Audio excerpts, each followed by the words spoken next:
start streaming.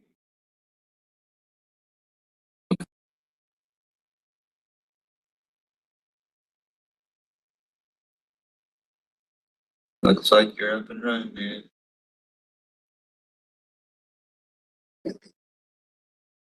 It's okay. It should be. I mean, you can invite me to the.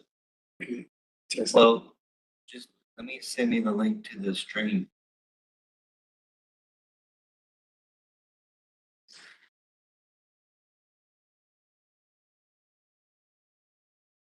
Okay. Join the stream.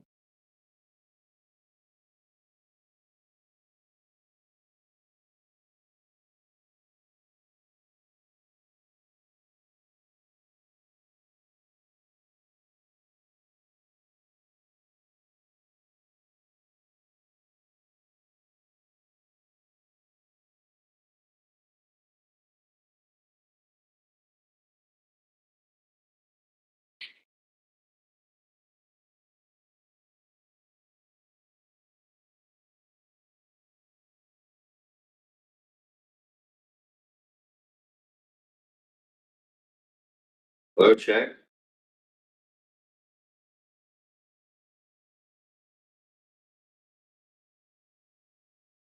It's the test.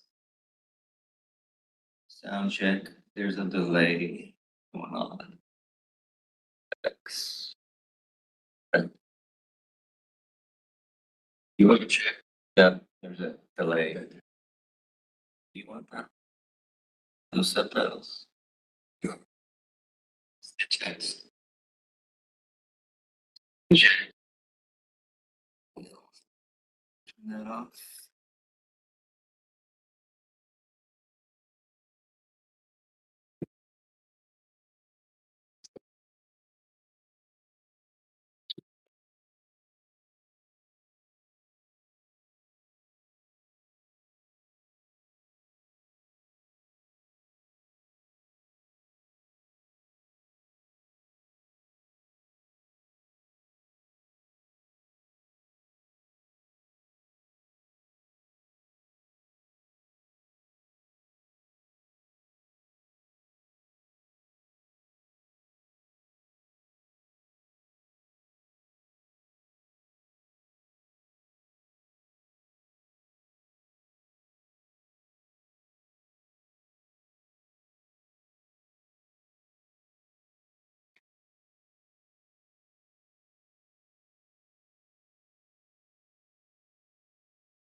Good.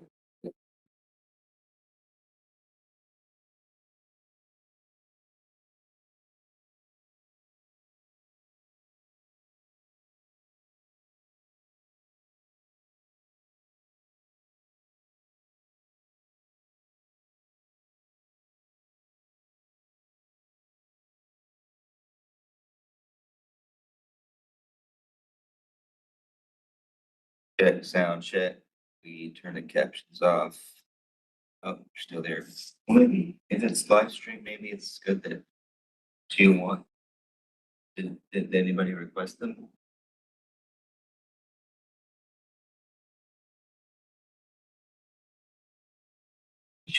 Would it be good to leave them on? Because I had no stream. So that it's there, which is so like, All right. Well, I think that did it. Great. did not do. Honestly, I think this was loose. Good, Mhm. because they had, Yeah, I would stay away from that one. realized. But I think this cable was just a little loose and wasn't making connection. All right, Appreciate it. I'll leave you to it.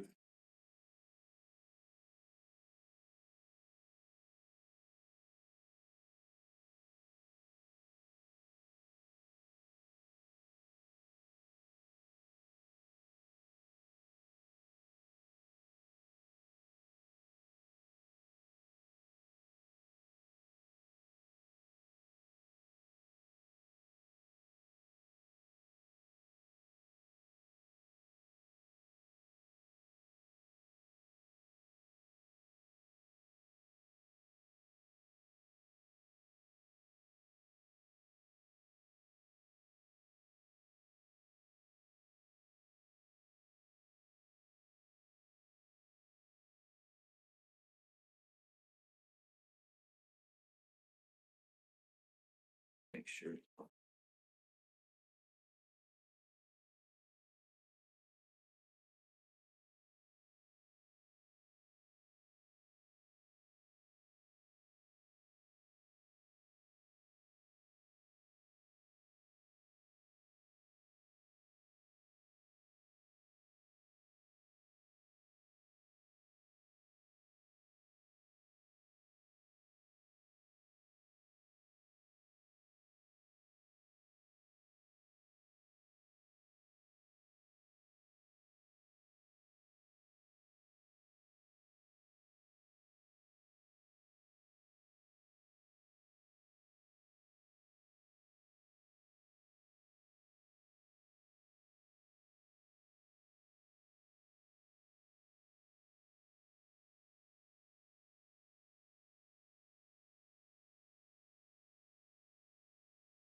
email for. You know, for anything right now. No, oh, no, sorry. Still wants to be a firefighter. Wait a second to realize they're asking. Fantastic. No way. I know, kidding. Just kidding. Actually, you know what he's saying? They're saying that he's not gonna be a firefighter. And I'm like, well, that's a fire marshal. Fire marshal, Oh, my goodness.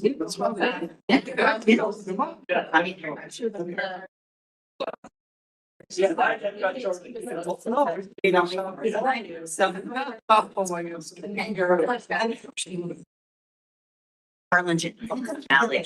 Yeah,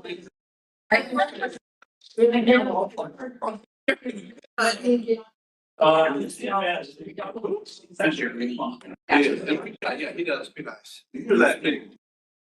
I've seen people. Here's how it goes. It's kind of tested well, this, and it feels like a distraction. It's a great tune sometimes, like.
Okay, there we go.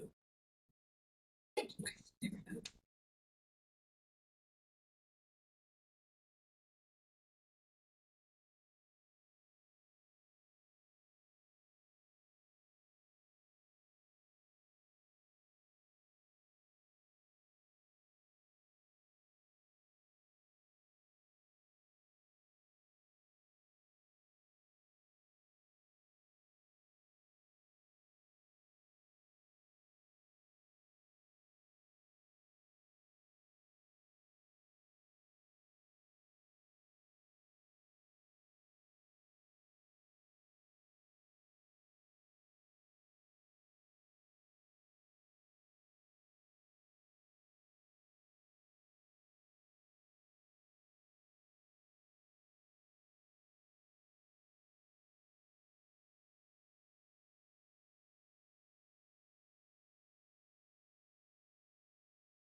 Okay, good afternoon. Thank you for coming to the negotiations. Thank you for your patience in allowing us to go through some final details before we present our proposals today. I just want to outline, and I apologize, I need to figure out how to do the slide with this WebEx, so I'm going to try my best to go through what it is. And the slideshow is just kind of an outline as to where we are and what's next. This kind of just shows the public meetings that we were at. We've had, this will be the fourth public session. I don't know why it's not showing on there. How fast the delay is.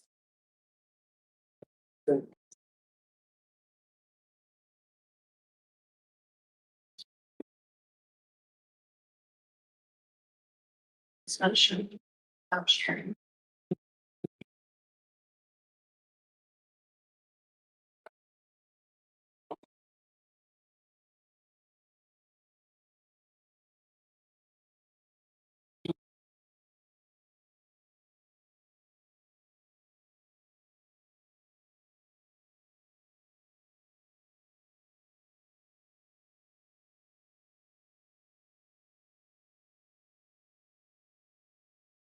Well, if we can't utilize the slides, I'll just verbalize it.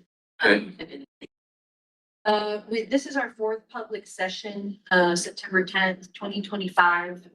And we also have a subsequent public session scheduled for this Friday on September 12th. And that's also posted for 10 so that we can be working and trying to get through our issues. I do want to have a discussion on the sessions for the next 2 weeks. I'm finalizing with my team availability, but what we're looking at is at least 2 sessions for next week on Thursday and Wednesday. And then the following week, I do have rooms scheduled for every day of the week. I just need to make sure that I have enough of my team available. I am available every single day, and we'll make sure to have I want to make sure we have our critical people available as resources, whether they're here or somewhere else, if we can access them, so we can finish out the last week of negotiations. So my plan is to at least post for those final days, the Tuesday and Wednesday, and then Monday through Friday of the final week leading up to the 26th. So that we can get our work done, and we can I know in between, as we're exchanging proposals and getting down to the details and negotiating, there may be some time that we need to take in order to either go back and regroup with our own groups or gather information. So we can just assess that as we move along and either say, okay, we'll delay the 10 a.m. start to this time, or we're gonna utilize this time in order to go do our homework and come back with proposals, things like that. So that's what I envision. And if you have any questions about it, we will finalize that before the end of the day today, because we would have to post today for for at least the Tuesday meeting. But I want to post all of them at the same time, so we just have our schedule done. If possible. I just want to remind everyone of the ground rules for the negotiation process, that we are under the duty to bargain in good faith, the public meeting, or the open meeting obligation. And that the bargaining is going to be done here at the table and between the parties. All discussions on anything related to bargaining should be done here between the designated negotiators of either side. And the ultimate deciders for the city side of the approval of the collective bargaining agreement are the mayor and the city council. And they are the principals of the city that will ultimately approve the agreement. On August 13th, what we're going to be responding to is on August 13th, the city or the AFA put out a conceptual proposal that we had some questions on. And on August 13th, the city said, hey, we have some questions on your conceptual proposal, and that being, it was the Portland schedule, the reduced work week of 50.4 hours. And that's a reduction of 1.6 hours. From the current 52 hours per week, an increase in hourly rates because although the annualized payout was going to remain the same, since there were less hours to be worked, it affected the hourly rate and it raised it. And a 4-year contract with across the board salary increases of 655. On August 13th, the same day, the city put out some of its proposals. Those proposals being Article 4 management rights, Article 15 overtime, and Article 20, the contract grievance proposal. At the same time, we also discussed Article 2 definitions, that although we don't have, that either side currently has a proposal for definitions. From our perspective, I think we usually leave that to the end and kind of use it as cleanup, see if there's any definitions based on the tentative agreements if we had made, whether we need to change some of those definitions, add definitions, things like that. So we anticipate dealing with the definitions at the very end so that we capture what we need to capture to clarify the ultimate agreement. We also at that point discussed that we were going to be bringing a proposal for Article 17 on hiring and cadet training. The city was looking for more flexibility in being able to have continuous hiring and more flexibility in just being able to hire and recruit from other, from various locations, rather than just having one test, that we could have multiple tests at a time. The next day, we had another public meeting on August 14, 2025, and based on the conversations that we had of the AFA's proposal for the Portland schedule, reduced work week, all that other stuff, and the city's clarifications on looking at the nuances of it, a subcommittee was established by agreement of the parties to, with regard to the shift schedule, the hours of work, and the costing. And that subcommittee was data-driven, clarifications, costing, those kinds of things, so that each party understood what was on the table. Although it seems that just, implementing a Portland schedule and reduction in work week seems very simple, it winds up being very complex, especially in modeling the schedule and fitting all the pieces that need to be fit into that model. So we utilize the subcommittee to discuss some of those aspects. Out of the subcommittee, there was clarity given as to what the AFA proposal is and what we will be responding to today. Again, it's the across the board wage increases for a 4-year contract of 6,554. And I know that you don't have my PowerPoint. I will email it to you just so you have everything that I went over. And I'm just going through the bullet points. And we will post it also so that everybody can see what I was reading off of it, what the outline was. The rest of the AFA proposal, in addition to the across the board wage increases, were that beginning October 1, 2026, which is the second year of the contract, you're proposing to have the Portland schedule, which is 1 day on, 3 days off, 2 days on, 3 days off. The model schedule had a built-in overtime in the regular schedule of approximately 20 hours per year for each firefighter. It included also a reduced work week of 50.4 hours that resulted in 12 Kelly days to reduce the work week. That's a reduction of 1.6 hours, I believe, from the 52-hour work week. And it also included the 3 to 4 more Kelly days than what we have currently in order to accomplish that reduced work week of 54 hours.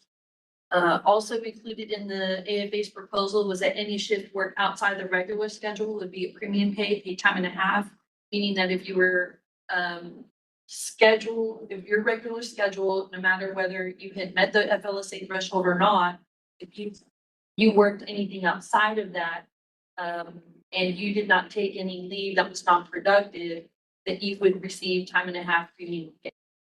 In addition to that, the proposal included that vacation would be changed to productive time in terms of the FLSA. Also, with the reduced work week, the reduction of the work week of 1.6 hours resulted in a 5.16% increase in the hourly rates. Yet, but the annualized payout stayed the same. It's just, you're working less hours, but receiving the same amount of annualized pay, meaning that the hourly rates went up and it went up by a factor of 5.16%. Also included in the AFA proposal was that the leave accruals stay the same.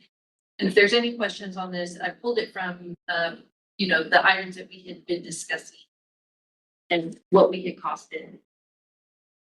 When we costed the AFA's proposal, the estimated cost over 4 years was approximately $102.9 million.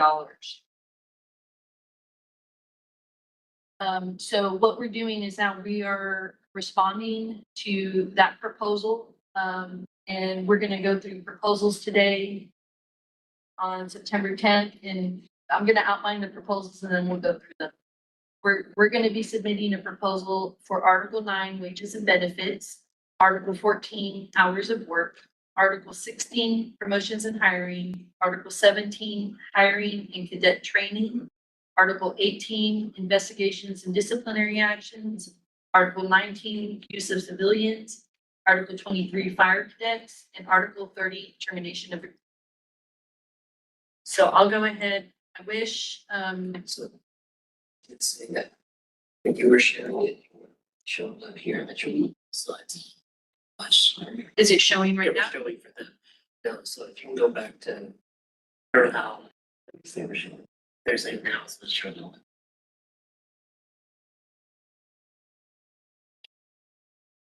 Let's see. Oh, there it is. So 6% change set this from here. We're to a. I just said about sort out like that hour. So what I'll do, just for the purposes of the live stream, is do the sharing now. I'll just go through the slides So so that they show up. 53 to 50. It's a delay up there. Oh, So 52. 50. It's 3.2. wipe that out. You should. Because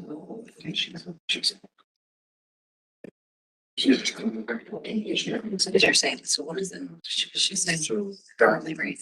is 50 divided by 50.4. So it's 5.16 Okay, instead of 52. divided by 8. You can also share this PowerPoint presentation. She sent out. So it's a 3%, not a 5%. Okay. Wrong.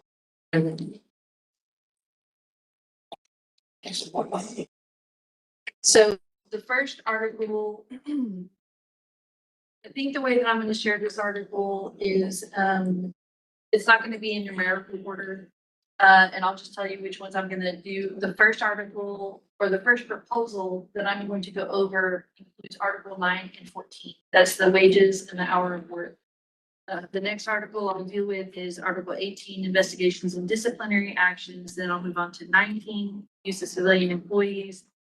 And then I'll go on to Article 30 for the termination of the agreement on funding.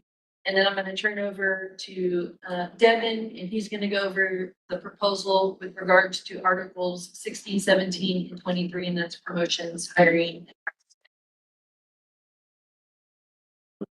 So.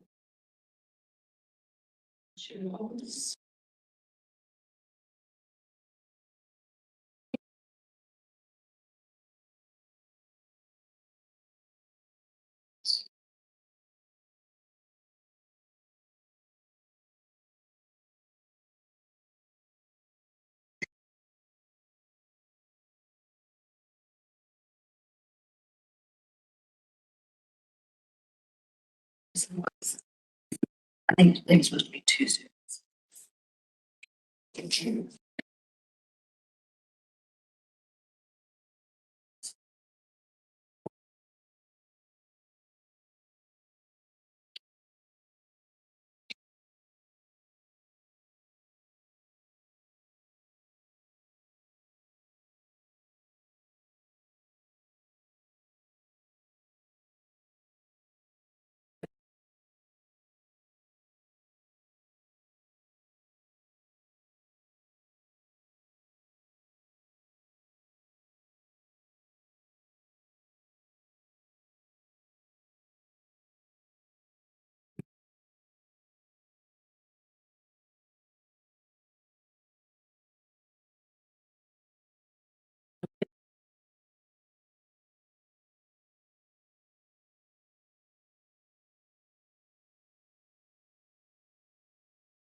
Okay, the first article I'm gonna be going through is Article 9, wages and benefits, and Article 14, rather, it's the proposal.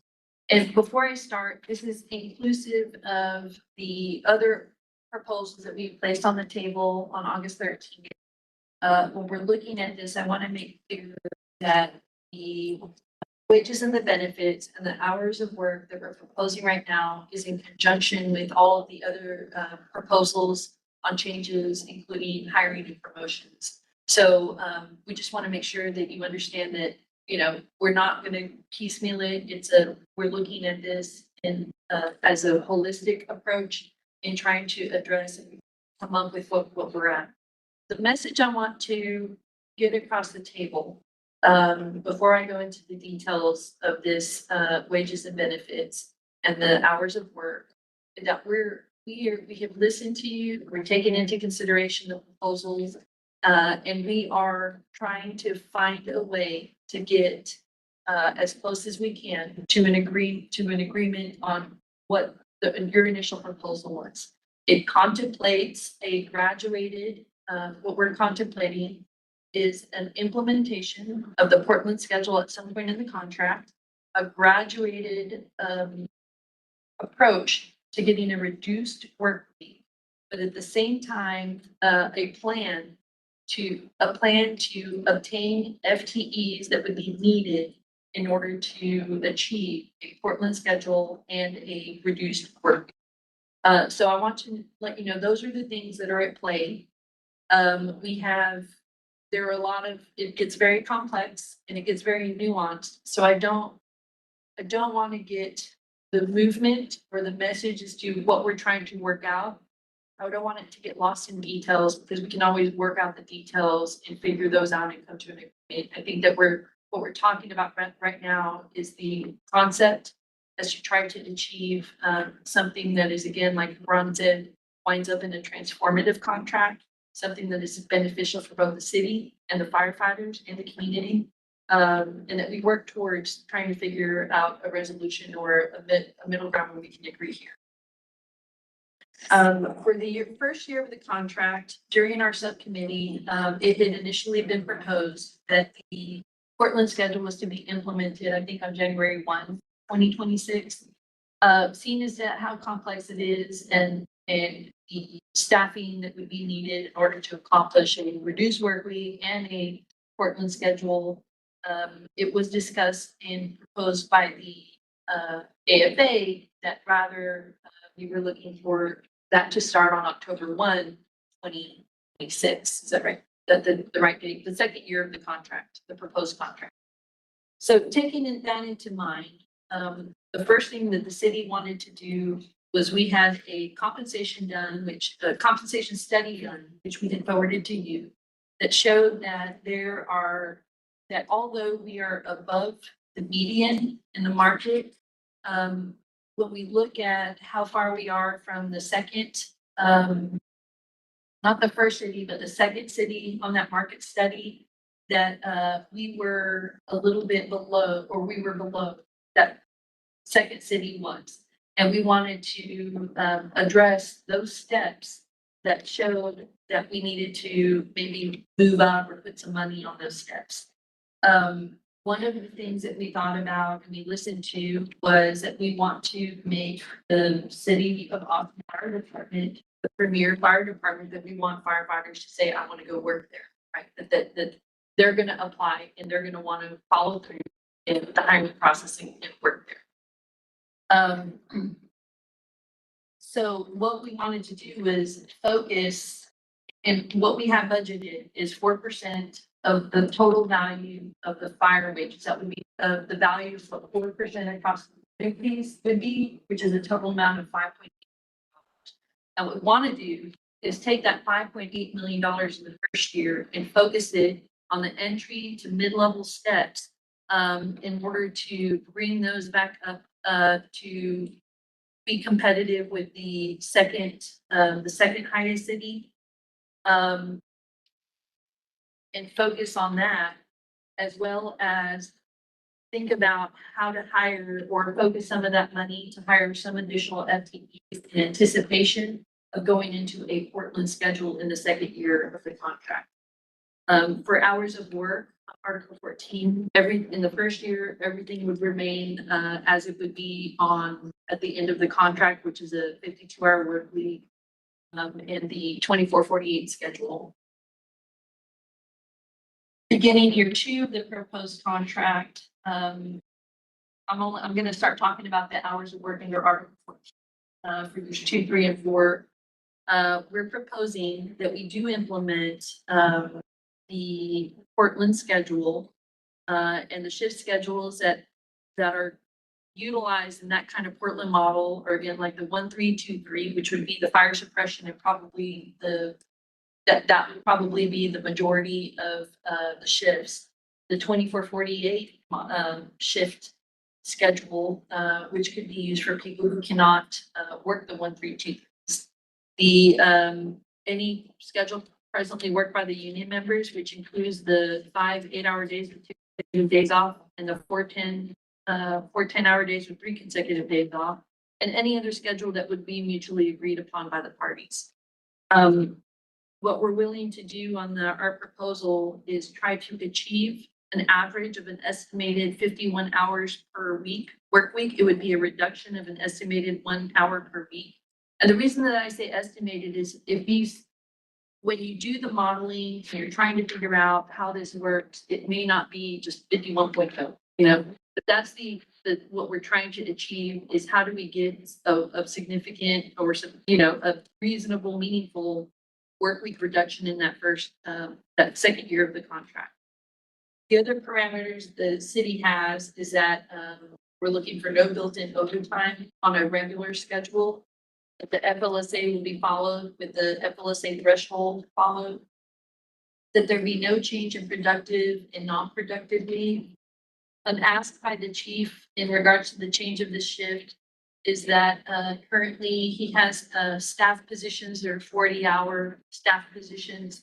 And usually I think currently there is a minimum of 2 years to stay in that position. It's a minimum 2-year requirement. From the chief's perspective, it takes about 2 years to get proficient in that particular, in that particular position. And he would like to utilize and take advantage of an efficiency in that third year that's developed from the proficiencies learned in those 2 years. So he's asking that the staff, the stay in the staff would move from 2 year to 3 year. Further, I want to say that when looking at this Portland model and discussing it with Portland, Oregon, one of the items that was relevant and that was discussed, that in the model, when we have the 1-3-2-3, there's a 24-hour shift that is bordered on each side by 3 days off. And Portland informed us they do have an increase in sick leave usage during that one particular shift. To be proactive and try to address that concern, we're putting in some sort of provision, a control measure that says that any year of the contract, if the sick leave usage exceeds a certain parameter that we will discuss and that we will agree upon, either overall or on that specific 24-hour shift, the chief has the authority to revert back to the 24/48 schedule. And we want to have that discussion. We're not going to say this is it, or, we want to have that discussion because, say something else comes up like COVID. We don't intend for an unforeseen event such as that to affect this kind of provision. So, but we do need a control measure in there to be proactive. For years 3 and 4 of the contract, fiscal year 28 and 29, it would be the same as in the second year. But if sick leave remains at or below the agreed parameters for the control measures and no meaningful decline in the city, there's no meaningful decline from the city revenue from the prior year, we would work to add or reduce the work week by an additional 0.3 in year 3 and then in year 4. We do continue to ask that the resulting regular shift schedule will not result in built-in overtime and that FLSA will follow. And that would be at the end of the contract. What that does is it accomplishes a Portland schedule with an estimated 50.4 hour work by the end of the 14th. Along with that, in order to be able to effectuate and work this Portland schedule with the reduced work week, what we are asking is on the wages and benefits. We've already discussed year 1 and applying the $5.8 million monies to certain steps in order to build those up, bring them back up to be more competitive with the second, I think it's the second city on that survey. We asked that in years 2, 3, and 4, that any base wage increases would be frozen, and rather the value of the money yet to be determined would be applied to hire the additional FTEs to fulfill the needed FTEs for the Portland schedule and the reduced work week. That still leaves like how many FTEs are we talking about? What is the value of the money to be used to hire these FTEs? And those are the wanted to, number one, put the concept forward so that we can, if it's something that we're willing to that you're willing to discuss, that we can then go into those particular discussions. I do want to make clear that in those 3 years of the base wage increase freezes, it does not affect the step increases that are currently in the pay scale. The firefighter will still be able to go through the step increases and get increases that way. It doesn't affect that. So that is the proposal for Article 9 and 14. Today's proposal. Are there any questions right now? Okay. I will next move. Other question. So for staff folks in year 3 and 4, that would be, other than progressing through the step raise, there'd be no additional raise. So 0. Say that again. For staff folks who don't receive a work week reduction, that would be a 0% increase in hourly rate and 0% increase in annual wage, with the exception of step raises. Is that correct for you? Right. Our proposal right now is that any base wage increases be frozen and focus that money on hiring additional FTEs, but it does not affect the step increases. The step increases will still be in effect and they will be able to go through those as the pay scale. Roxanne, On year 3 and 4, Yes, sir. I probably just heard you wrong, sorry. Just repeat what happens. Year 3 and 4 with a 0.3 hour reduction if sick leave levels are met. If sick leave levels are met, that there is no meaningful decline in the city's revenue, meaning like some, some meaningful shortfall, then there will be a 1.3 work week reduction. The plan is if those parameters are met, that by the end, at year 4 of the contract, it will be a Portland schedule with a 50.4 hour reduced work week. Okay, so it stays at 51 until years 3, or then it would drop. No, it's a 0.3, additional 0.3 in year 3, and then an additional 0.3 in year 4. Okay. It's a that's what I thought progress- for to say that. It's a gradual, progressive deal. Now, I know there's a lot of nuances to how to accomplish that, but our goal is to try to be able to hire the FTEs as we transition into a Portland schedule with reduced work week. Does that answer your question? Okay.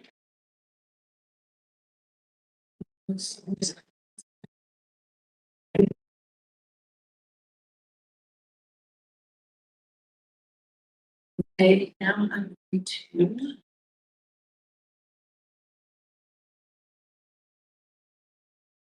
Oh, sure. The next article I'm gonna go over is Article 18, investigation and disciplinary actions. This is, the only change is on section 10 on non-disciplinary corrective action. I know there was a question that we didn't include the whole article. We're only making a small changes. It's not a substantive change. I believe it is more of a clarification. And the change is that, there are some times that your regular immediate supervisor is not your supervisor on a particular day, right? You may have a substituted person or somebody acting as your supervisor who's not your normal regular supervisor. Well, during that time, we want to make it clear that that supervisor, if there is something that happens, that supervisor filling in has the ability as a supervisor to issue a written reprimand and to initiate written reprimand.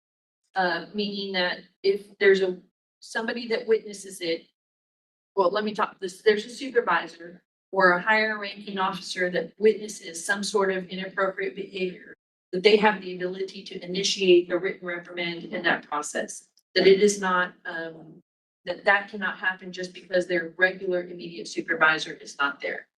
So the language proposed is that we change it to written reprimand shall be initiated by the firefighter's immediate supervisor or by the witnessing officer with notification to the supervisor. The immediate supervisor, and this is already language in the contract, is the one who has immediate supervisory responsibility over the firefighter at the time of the incident. And that can be somebody who's not their regular supervisor. If a higher ranking department officer witnesses a violation, that officer shall initiate a written reprimand with notification to the supervisor. So that's just the language that we're proposing to make that clarification and to make sure that if there's inappropriate behavior, that can be addressed immediately and corrected using the written reprimand, which is non-disciplinary or corrective action. Any questions there?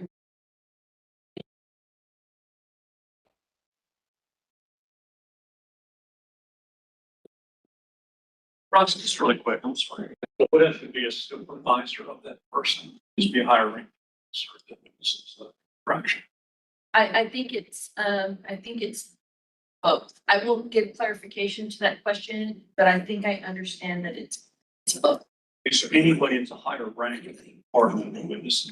Is that correct? Yeah, I would go the higher rank. This is the issue with the nukes, where the only person who can issue a nuke now is the documented direct supervisor of the individual. If they have traveled to elsewhere or on a different assignment and there's an infraction, then the original supervisor never witnessed it, but they're the only one that's allowed to write the notice of unacceptable performance.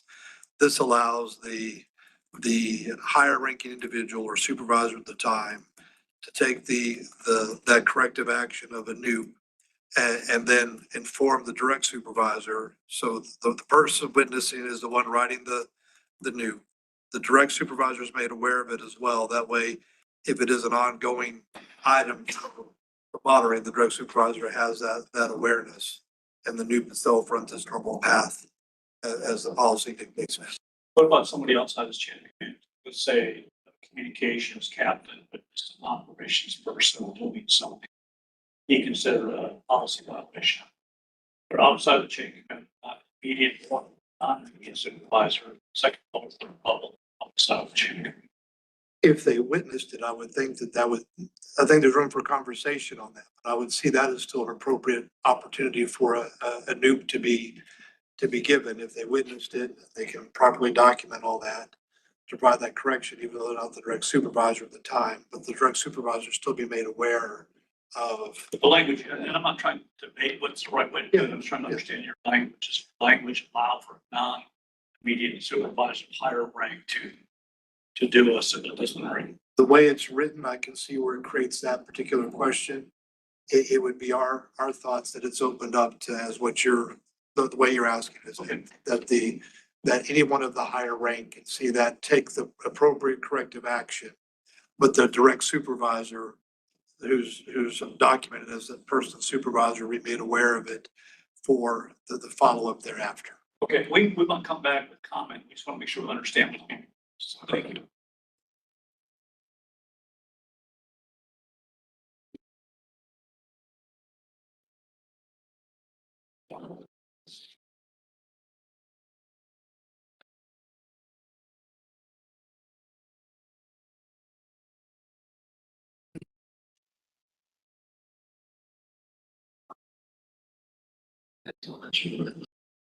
Stop sharing it. Yeah, I already did that.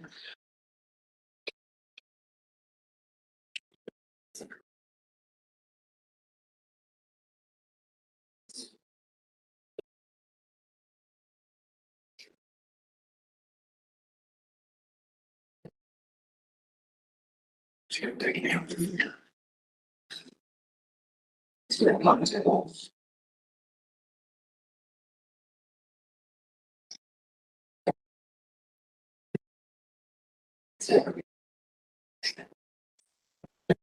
Sharing button is infinitely in.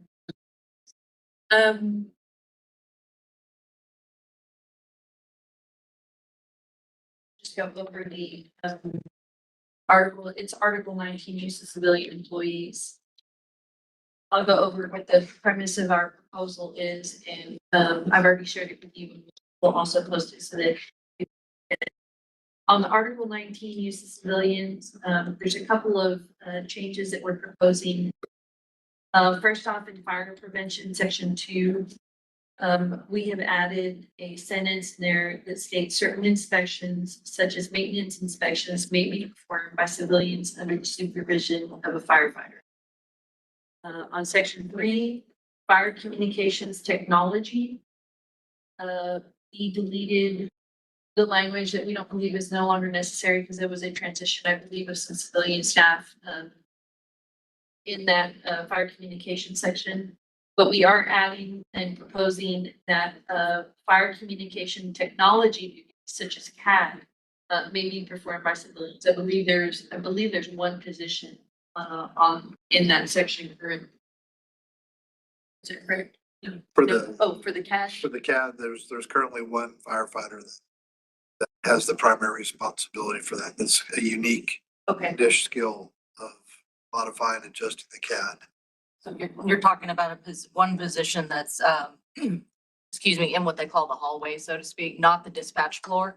And it's the one that's very IT driven. Where the firefighter's the one that goes in and makes the adjustments to, modifies the cab, runs the testing and that sort of stuff.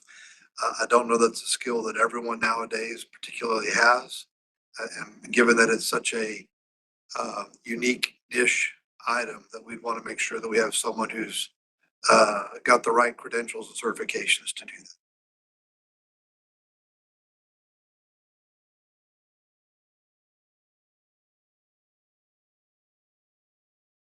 Next on section 5, on recruiting, we added, made a little bit of language change to say that in addition to utilizing firefighters, that the city may use, civilians and or civilian contractors, the recruiting section to recruit applicants to the fire department. On section 6, the public information office, we're proposing language that cleans it up and reflects what is currently, I believe, happening, and it brings in the photography and videography as well. And so we moved the photography and videography language back up. That's the same language, the second paragraph. But in the first paragraph, clarified or we're proposing clarifying language. It says the public information office includes media, public relations, and videography, photography, and may continue to include civilian positions. And then we deleted the fire chief will continue to use firefighters for on-camera interviews and or comments. We deleted as public information officers. On section 8 for the air shop, this is geared towards the air shop supervisor. We are proposing language that states the air shop supervisor shall be a civilian with the proper certifications for the maintenance and inspection of air bottles, self-contained breathing apparatus, also known as SCBA, masks, and other related.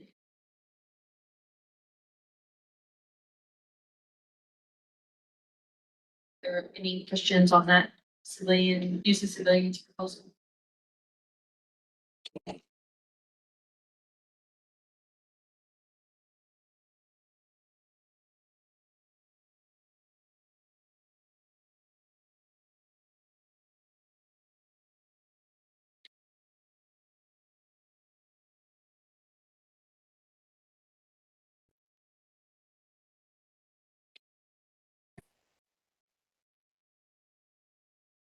Next one, I'm going to go over.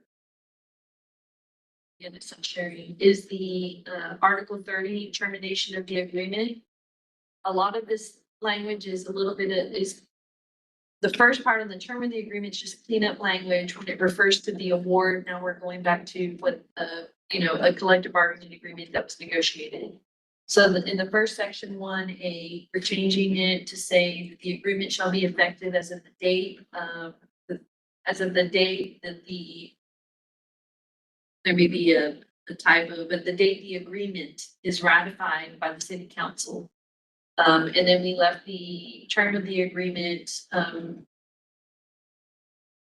blank as that we're negotiating that during the economic proposals that were currently on the table. With regard to section 2, the first part of that section is to address what happens when if we're in negotiations and maybe it comes up to an expiration, but we're still negotiating and we're coming up to an agreement. The award only had provisions for that award. We're moving back to the same kind of language that we had prior and the same kind of ideas. In that if the parties are engaged in negotiations for a successor agreement at the time that the agreement expires, the association and the city's negotiating teams have the authority to extend the agreement in 30 calendar day increments by mutual written agreement during any period of good faith negotiations after such termination date and not to exceed a total of 6 months. Meaning that if we're in continual negotiations and the expiration comes up, we already have the authority to extend the contract to allow us to finish our negotiations for a new agreement. But there is a limit that it only allows it for 6 months total. The second part of that is if the parties reach impasse in the negotiations for a successor to this agreement and either, number 1, agree before the agreement expires to submit to mediation, or number 2, a party requests interest arbitration under Chapter 174 of the Texas Local Government Code, which is now the mandatory arbitration statute. or successor agreement to this agreement, then the agreement shall be extended for a period of 90 days from the expiration of this agreement or until a final resolution of such mediation or interest arbitration, whichever occurs first. Sorry, whichever occurs first. That was the language in the award, and we're willing to discuss, if we go to an arbitration, we're willing to discuss what happens with the expiration of the agreement at that point. Because right now, the current language in the award, it's extended for a period of 90 days. I think 90 days is basically the limit, right, for, because it's whichever occurs first, the resolution or 90 days. My understanding, which could be wrong, is that in a binding, if you ask for dispute resolution procedures, you know, arbitration, mediation, arbitration, all that process, chapter 7.4. Contract is lives to work to, unless there's specific language that stops them to an award. And so like right now, we have specific language, for instance, on motional list, they can just six months after. So that's specific that would arrive to the contract arbitration environment. I guess I always kind of contemplated that it would stay in place until the arbitration. So I was thinking more it'd be like the last one, not the first one. That's just a thought I had. So I think that's I think that's a legal issue, and we will visit, with our legal counsel on that, but my recollection of the, mandatory arbitration law, the new statute that came into play, that I don't believe it addressed what happened to the agreement if it expired, during if mandatory arbitration was, requested. Regardless, I think we can make it more clear. Right. So you're really just kind of, sounds like what you're doing is you're proposing what the awards that could be talking about other treatments under the arbitration law. Right. Okay. So, Bob, if I understand you right, I think what you're saying is if you ever get to impasse, then just keep the current agreement in place until a new one is either reached at the table or reached by the arbitrators. And I'm not opposing that, I'm just saying that was my understanding how Yeah. it looked. Yeah. So. I mean, there are some benefits to that, which is you don't go from CBA to 143 to an award, Yes, which seems like a whole lot of heartache for you guys and for, it seems like it would help everybody to a large degree. Yeah. And then if that was true, and everybody thought that was a favorable environment, you might take out away some specific language that goes against that environment. Both sides agree, of course, you know. And I could be wrong. I have talked to our attorney before, and that's the way it's my recollection of how he explained it. Okay. But if there's uncertainty, that was something that both sides wanted. Put it up. yeah. Right, we're I think so. seeking to clear it up, the contract, so there's no. Well, I think let's talk about clearing it up for sure in this CBA that we're working on.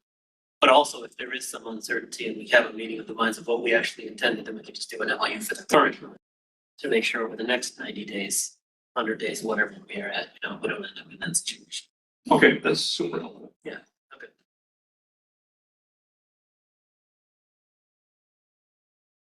The next item is, section 3 funding obligations. What this has been revised to reflect the same language that was included in the police contract with regard to the funding obligations. It specifies that, the city intends to fund this agreement, through its general fund, but not including the general fund reserves or fund balances.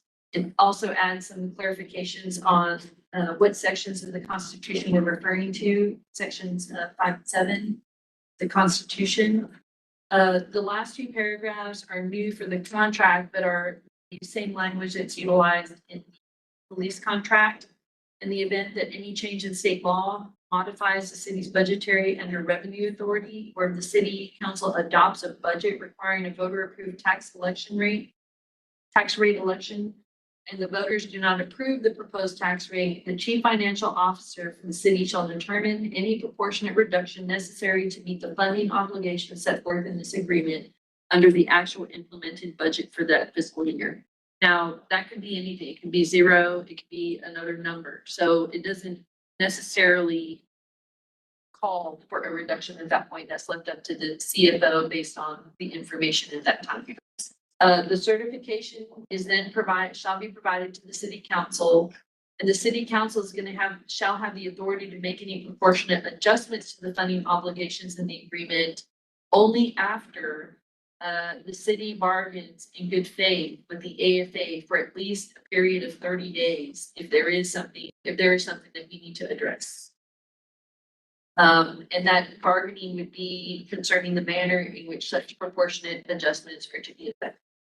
On C, in the event that the city of Austin cannot meet its funding obligations as provided in the Texas Constitution, then the entire agreement becomes null. Can I get some clarification on B real quick? Were you about to say something? No, go ahead. So if the CFO comes and says, I think this reduction is necessary, though we bargained for 30 days, we don't come to an agreement.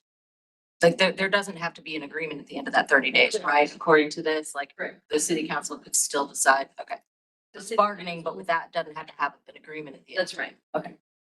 That's right. So if there's a reduction, that is recommended to the certification, then we go bargain. We don't have to come to an agreement, but we have to fulfill that bargaining before the city council's authority is triggered to make that decision. Understood. So go ahead, go ahead. You probably asked the same question, but, proportionate reduction. So, proportionate reduction means any reduction necessary. It doesn't mean that, the intention of this does not mean that there is, if the TRE does not pass at a certain percentage, then we're gonna portion that across the whole city at all. It's specific to what the CFO is gonna determine is a reduction necessary only for this contract. It doesn't have anything to do with if another department is getting cut, I'm just using numbers, cut, 2%, that now you're gonna cut 2%. It's not an across the board deal, if that answers. No, well, no, it doesn't. It doesn't differentiate between essential or non-essential services. The city could lose 100 million. You don't go through and say, well, I have to cut the police, fire, EMS. Oh, yeah, we don't want to cut the people mowing the grass, nothing against them, but so you just come in and somebody goes, well, I think I'm gonna let everybody share the pain, but no one gives a hoot if the grass gets cut and they give a real hoot, or police or fire show up. So is it just, there's nothing says, okay, cities lose money all the time, and there may be back up to other people. But we don't start with proportionate reduction. If you lose some money of what you feel you have to cut the pay or lay off firefighters and police, I understand. But that better be a catastrophic event in a city with $3 or $4 billion, okay? I don't want this to be an equity argument, because it's not. You have services that must go forward, water, sewer, public safety, and services that you can reduce hours, you can cut staff. But people have to be evaluated, and they're non-fire and police that are essential services. People doing the water, people doing things that have to be done. So this just says, we're just gonna make up when we think we've had a reduction. And then we're gonna portion it about as we see fit and break the contract that we have that you're gonna pay us.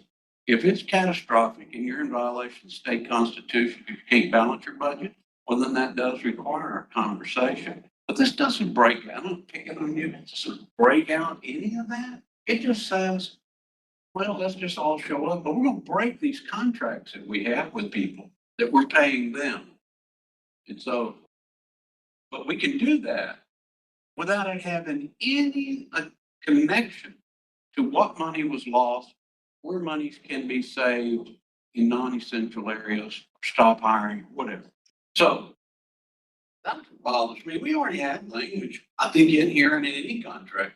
If you can't meet your obligation of the state constitution, then there are consequences. I was around in 08. And I believe then, I think police, I think Austin was the police took a wage freeze. I know El Paso and El Paso County did. I believe the police said, fine. The city came to look, we've had this catastrophic event. And we want you to work with us. Well, we'll do that. But they didn't, I don't think they were gonna lay off anybody. Of course, I know. In Fort Worth, they didn't. They just took it from non-essential. They didn't lay off anybody. But so I'm not opposed to the concept. I'm opposed to something which nobody knows what that means. And that somebody can just make up anything they want, for any reason they want, and break an agreement of which you've made with the fire and police. And it may or may not even be catastrophic. It may or may not even be something which they couldn't resolve by better budgeting. Or not spending 1.3 million in 7 years of staff time to create an A. So I don't trust unknown. I trust things in which we can find, and I trust that if you don't have revenue, then everybody needs to have a conversation. But this doesn't reach to that, and I agree. But anyway, that's my concern. If you've got a better definition, I'd be glad to hear it, because I do think currently we had pretty much language in here before about what happened if there's a catastrophic, and there can be. So, a couple of things that this language is addressing is what's currently happening right now. The city, all cities in Texas have experienced a 3.5% cap on the amount of tax that they could increase per year. And as we know, I know that it didn't, I don't believe it passed. I think it failed in this last special session, but now they're trying to move that cap to 2.5%. Okay. And there's a possibility, and I don't know, I'm not a lobbyist, I don't hang out at the legislature, but I have heard there is a possibility of an additional special session where that may come up again. So that is to address those kinds of things. Again, also in legislation, there was talk of lowering property taxes. And the property taxes for the city of Austin, fund public safety departments. And so that is extremely important to us. So when that starts getting cut, we have to be able to have an ability to continue with the essential service of the fire department, to maintain the employment of the firefighters, and figure out ways that if it's determined by the CFO, and I'll talk about that in a minute, that some cuts need to be made, that we can sit down and talk about it and try to come to an agreement. If we can at least come to a big agreement, have valid, relevant, full discussions about how to accomplish it. Should we find ourselves in a situation where property taxes get lowered, where the cap is now 2.5 and we get a TRE that's not voted, that's not approved? We need a plan where we can work together to make sure that we continue the contract. Now, this kind of funding is only specific to that one fiscal year. It doesn't bust the rest of the year. It doesn't change the terms of the contract. It doesn't change the other outlying years of the contract. It is for that one fiscal year. And so I want to make sure that you know that it's limited in that way. The other kind of measure that we put into this kind of language, which we had in crafting this specific language before, was that we're not asking and we're not seeking some willy-nilly, I'm gonna pull this out of the air number and say, you know what, let's just cut this from the fire contract for this year. We're not looking for that. That's one of the reasons that the CFO is specifically mentioned in this language. The CFO, under their duties to do what they're required to do, and the duties that they make a determination, not based on a political decision, not based on an emotional decision, but based on the financial health of the city, you know, and all the other parameters that he or she is obligated to use in making these determinations to come up with that number. So that's one of the reasons that the chief financial officer is named in there. And that Who appoints that person? say that again. Who appoints that person? I believe it's the city manager, Okay, and who appoints him? the city council. So don't tell me it's not political. Okay, everybody and their brother's gonna run down there, save me, save me. You know, I'm trying to feed the birds and I get $1 million from the city. Everybody's gonna run down there and it's gonna be a tremendous amount of political pressure. So it is a political choice. Fine, they make the recommendation, that's fine. But then the question is, once we talk to you, you go, tough. We're gonna cut this, we're gonna cut that from the fire contract. Well, then you're gonna go ahead and do it, even though that's not defined in here. I mean, you're Well- saying, trust me, we're not gonna do that. But you can come in and cherry pick inside the contract, cuts you wanna make. Let me tell you what, you can cut anything that's not in the contract. You don't need our position, permission. Now, when no trucks show up, people may be a little aggravated that you made that cut and not Friends of the Birds. And I'm not just being sarcastic, I'm telling you, we're gonna need to make some cuts. Okay, fine. But if it reaches a certain level, of course, the Constitution will require. But you're saying we're short this year, we're gonna spread it out. And everybody and their brother's gonna run to their council member, save me. I've got a mariachi festival, I need that 100,000, and that's in all over the world. So tell me how the contract we signed is protected when somebody's estimate that I need to make cuts will make cuts. The whole contract's worth what? A couple 100 million, maybe, I don't know. And you got 3 or 4 billion, and you got to come down and cherry pick out of a contract you made, paying the men and women. You don't want to hire more people, don't hire them. You don't want to have fire trucks, don't have them. You want to close fire stations, close them. Because that's who's going to show up at the council meeting. So, but you just come over and take it out of the firefighter's pocket before you do the things. If it's really serious, those would be the choices you make, and you'd bear the political consequences. Because that's a first responder, that's an essential. If you give a people a deal, do we want to make these cuts or should we reduce these things? They're not going to run up there and want to cut fire, police, EMS, water, sewer. No. So I don't like it. I think you have all the ability to make the cuts you want without coming and taking it out of men and women's pockets. That's me. Yeah, just two things real quick. So when you say it can be non-proportional, so let's say the TRU was 7% increase to general fund budget. You're basically saying you could cut 7% from the farmer, cut 2%, you could cut 10%, so all beyond the CFO with the approval council after negotiation. Is that accurate? Well, the CFOs makes a certification. It's ultimately the city council making the determination. Yeah, but my main part of my question is, if it was a TRE that increased the budget X, you wouldn't have to cut just X from the bottom rate, cut higher or multiple X. For zero. Okay, I just want to make sure, yeah. And then, this is just the part I don't understand. Funding obligations, the general fund versus the reserve fund. And maybe you could provide me a practical box. I've tried to understand it, what it is, and I just don't. So maybe you can provide me an example, how that would work. Because many times, not many times, but sometimes, at the end of the year, we have to go to the reserve fund occasionally. How would that work? Your fire department say uses all of its money in this budget, but other departments maybe have some surplus or whatever. What is that contract? What is that provision? Say? Let me visit with our financial people and I'll get an answer to give you some answers on that. Okay, yeah, and I realize it could be complicated. I just don't quite understand what the implication is. Current funding language in this contract already provides the city without carving out monies to set aside, well, we can keep this 50 million, 500 million, you can't get to that. We already have language. It says the city can't pay its bills under the Constitution. Okay. We have language. It's not like there's not an opt-out. There is.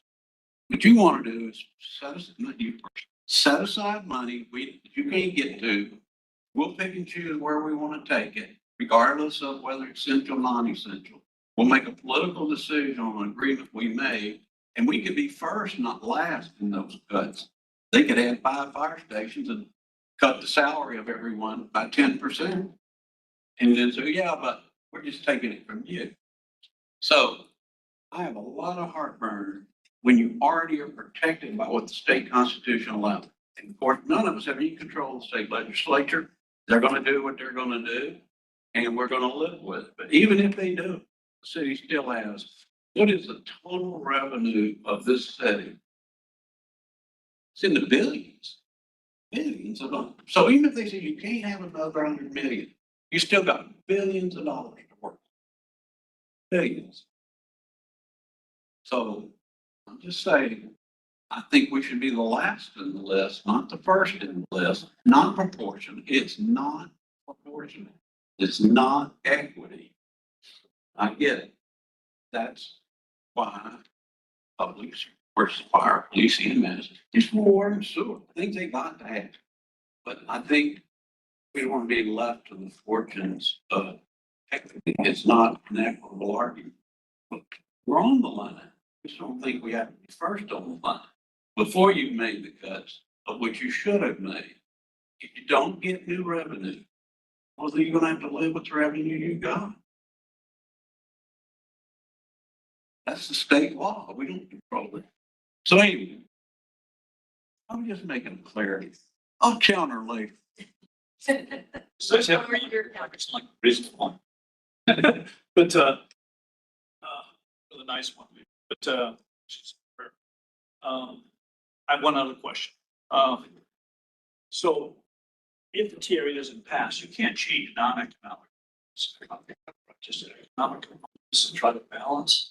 Right, this is with regard to the economic, is my understanding. Okay, so direct economic components, it's not like you could say, hey, I think that chain of command meeting in the contract creates more overtime to get these people assembled, and that's an economic component. So we can change that unilaterally. This is the funding of the economic components of the contract. So it's not to change non-economic provisions in the contract. Okay, but it's like, can't make an economic argument like I just suggested, where the chain of command meeting requires overtime. Therefore, we're going to take that away out of the contract because the TRA didn't pass.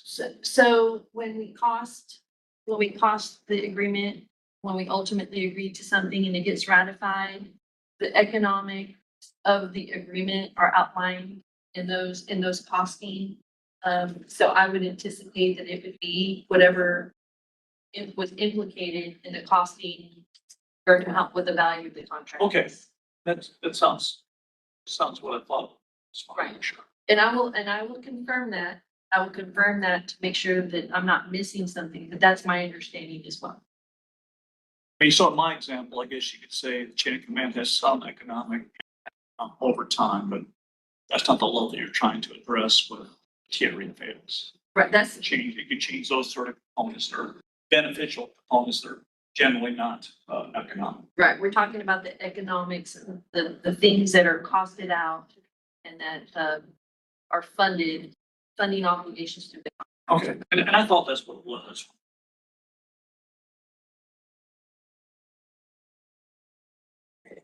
Okay, the next item I have is a pretty long one. It's hiring and promotions. And Devin's gonna go through that, but if you could give me minutes, we can take a little break and I can log on and log back on and see if I can get it to share on the screen. If you don't mind? Yeah. Roxy, Yes, we had lunch delivered. Can we take an hour? oh, that's fine. Just text us when you're ready. Okay, All right, we'll do thank that. you. Yeah, Rob,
I guess I've seen everything in 50 years of negotiating contract. And I don't believe in wasting people's time if it's not serious. You may believe that you are. The union asked for a pay raise that was less than what the police got, in line with what the EMS got. We worked with you on the work week reduction and put it in the second year. And we told you that we would work on transforming the contract. I don't think any of the proposals given us in and of themselves are not going to be approved. We may have some tinkering counter. All those things the city wanted, cadets, remote, we're in the ballpark, 99% of that. But when I did the police contract, I just don't recall the city's position being, well, we're gonna give you 28% over the next 5 years, but we're gonna take it back and you're gonna get, maybe some of your people get 4% this year, and the next 3 years you get zeros. And then each year, we want you to use the money that you want to hire the people. That's your responsibility. You're short people because you had poor wages and working hours out of line where the rest of the country's going. So you didn't get 600 people to show up, to take a test in one of the biggest cities in America. How many people will come to Austin 4 years from now with zero, and most of the workers will get zero all 4 years, and will get maybe 4. So 4 years with inflation, and you can't hire enough people to fill a class. And you think that people will come here when people are getting raises? You're treating the proposal today is disrespectful to the men and women who work here. It wasn't even an offer. I could see we want 20, you want to give 18 or 50. I don't know. It wasn't. It's 4 to some, 0, 0, 0. And we'll take your money and hire people. Hire them, don't hire them. That's totally in the city's condition. I already told you, you don't have to pay overtime. Nobody's coming. You don't have to build a fire station. You may hear from people. All of those fall to the city. What the men and women who work here have to make a living. It has to be fair and competitive. You gave the EMS money and you reduced their work hours. I don't see anything in their contract saying you're going to have to pay for all the new employees we hire. That's wrong. There's no point in wasting our time.